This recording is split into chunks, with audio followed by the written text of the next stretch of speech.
Delivery boy হঠাৎই phone করে বলল তোমার একটা পার্সেল আছে। আমি ভাবছি আমার আবার কি পার্সেল, আমি তো কিছু অর্ডার করিনি। তারপরে দেখলাম এত সুন্দর সুন্দর সব জিনিস এসছে। এটা হচ্ছে রেজিন দিয়ে বানানো একটা ডেকোরেটিভ আইটেম, তার সাথে এরকম একটা স্ট্যান্ড। এই স্ট্যান্ডের উপর রাখার পর দারুণ দেখতে লাগছিল। তোমরা নিজেদের ছবি এবং ডেট দিয়ে কিন্তু এরকম ডিজাইন কাস্টমাইজ করতে পারো। এর সাথে ছিল এরকম একটা ফ্রিজ ম্যাগনেট, যেটায় পুরো সামুদ্রিক জিনিস দিয়ে কাজ করা ছিল, পিছনে ম্যাগনেট লাগানো ছিল। আর এটা তোমাদের এখন ফ্রিজে লাগিয়ে দেখাচ্ছি, দেখো কি দারুণ লাগছিল। এইরকম জিনিস লাগালে লোক তোমাকে জিজ্ঞেস করবেই যে এটা কোথা থেকে নিয়েছো। আর এর সাথে এসেছে এরকম একটা রিংটায় আমার নাম লেখা ছিল। তোমরা চাইলে নিজেদের নাম দিয়ে বা যাকে গিফট করবে তার নাম দিয়ে এরকম কাস্টমাইজ কি রিং বানিয়ে নিতে পারো। ভারী সুন্দর, তাই না?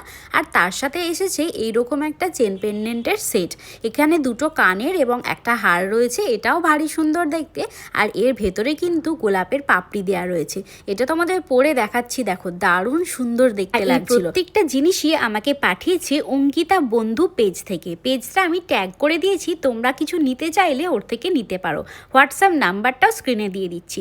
আর সামনে যেহেতু রাখি আসছে, দাদা বা ভাইদের গিফট করার জন্য এইরকম সুন্দর রাখি কিন্তু তোমরাও নিতে পারো চাইলে। কেমন লাগলো জিনিসগুলো?